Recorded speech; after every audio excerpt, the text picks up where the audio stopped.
Welcome to Tea Talks, where young adult stories and church experience come together into a beautiful blend to inspire us. So, grab a cup of tea, sit down, relax as we spill the tea.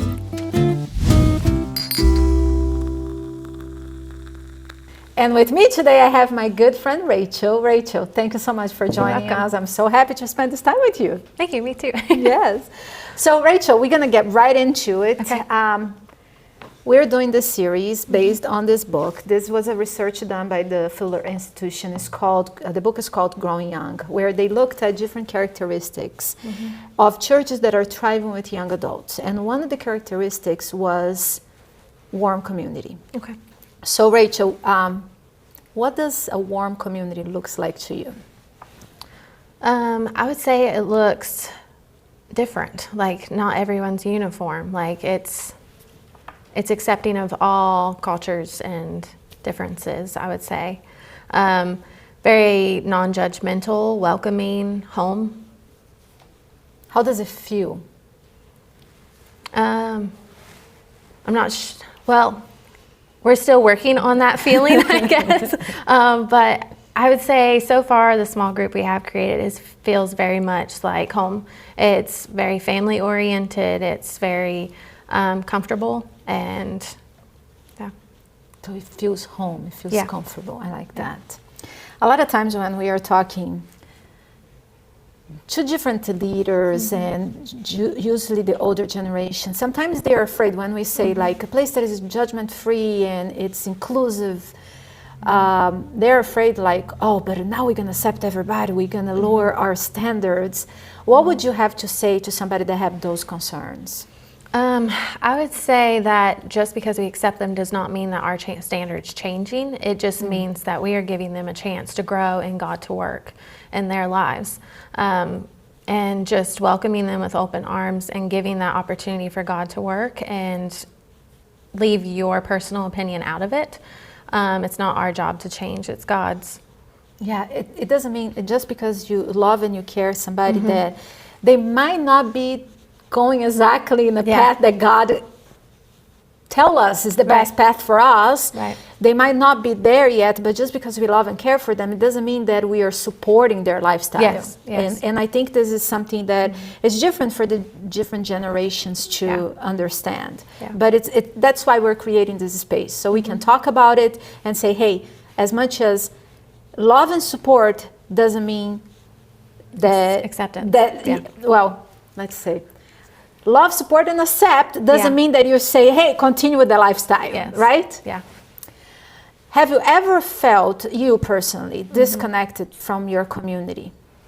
Yeah, definitely. I would say probably earlier in life, back in high school, when I didn't walk the path that everyone expected me to, I would say that definitely I felt very disconnected. I would say I'm still building that connection back later on in life.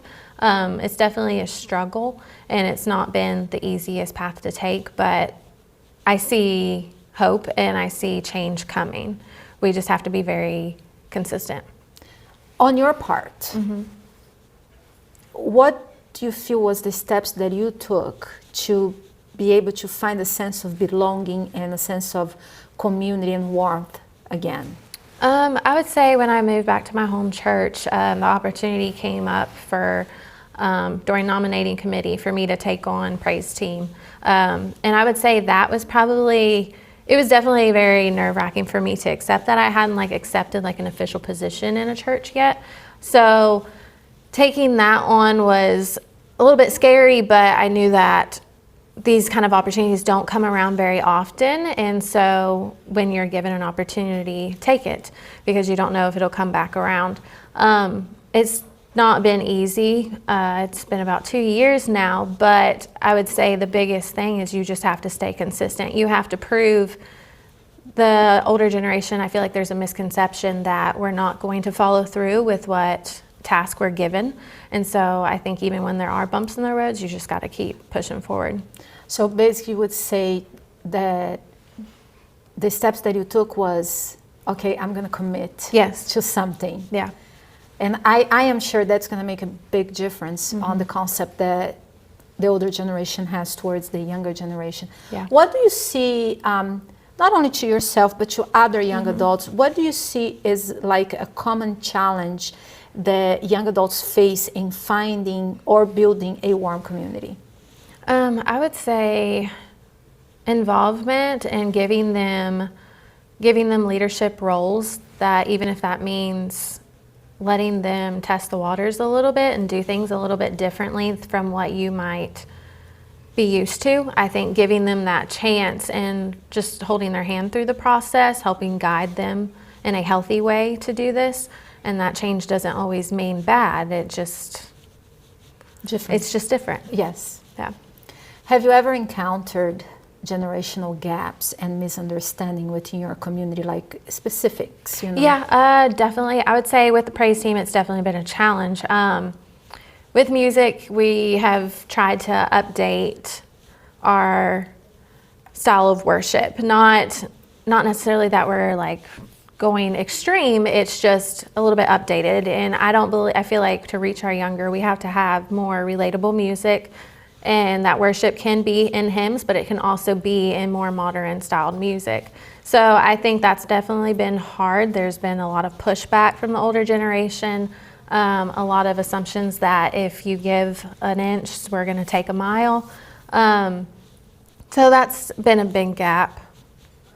It's interesting because I've been doing several of these interviews, and it looks like the topic of music keeps coming back. That's it. So it looks like it's a challenge everywhere. Yeah. How have you, now you are the music leader, how are you navigating this? Day by day, really. We have a good group. We've grown. We've come a long way. We are doing our best to be respectful of the traditions of the older generations, but also working in a Vesper style. It gives us a little bit more freedom to reach the community and younger generation. I'd say we're still navigating the process, but for us, it's not just been about music, it's also been about the community, and that our group is really made up of a lot of people that started coming to church pretty recently and are new to this church. So it's important to us beyond just the music. It's the group that we've made and the hearts that we've already touched. I love that because music is what is connecting you, but it's really not just about the music, it's about the people that you're reaching and building a community. That is wonderful.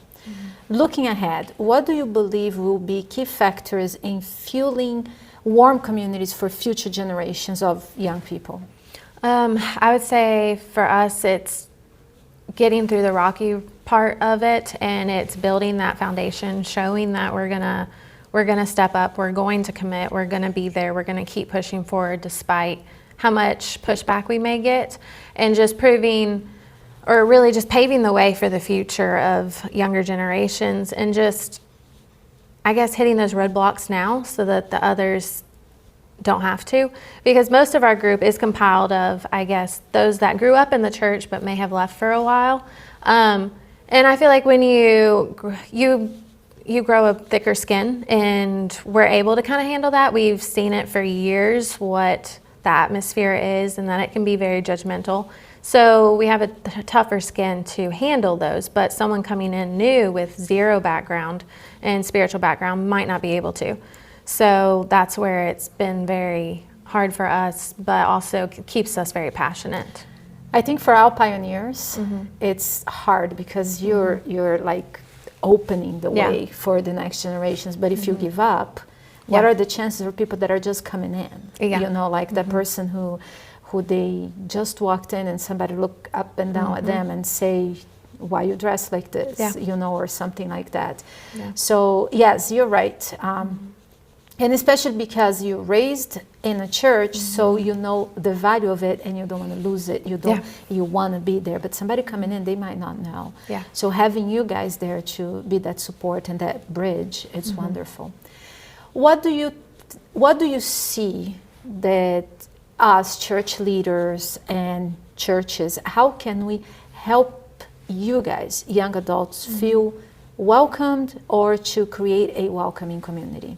I would say being very intentional about getting to know someone and not just accepting the fact that, oh, well, they're a lot younger, they'll find their group. I think that we, as a young and old, we really need to connect. We need to have that mutual trust of that we're all here for the same purpose and the same mission.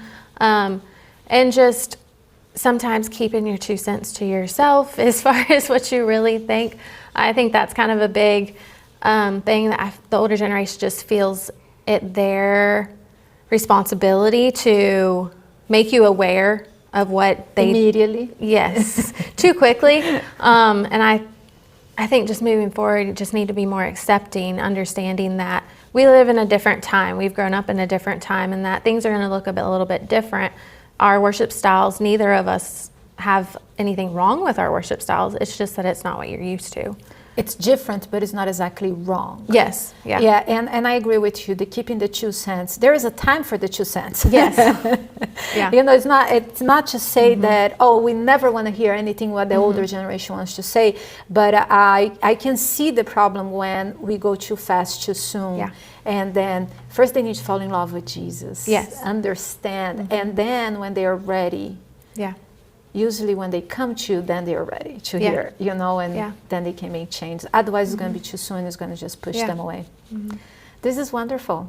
I learned a lot from what you said, and especially the misconceptions about millennials not wanting to be committed and things like that. And you're an example of a millennial that is committed. So they are out there. Yeah. We have to take the time to get to know them and all everything. So thank you so much for taking the time to come here and do this video and share your thoughts with us. Thank you for having me.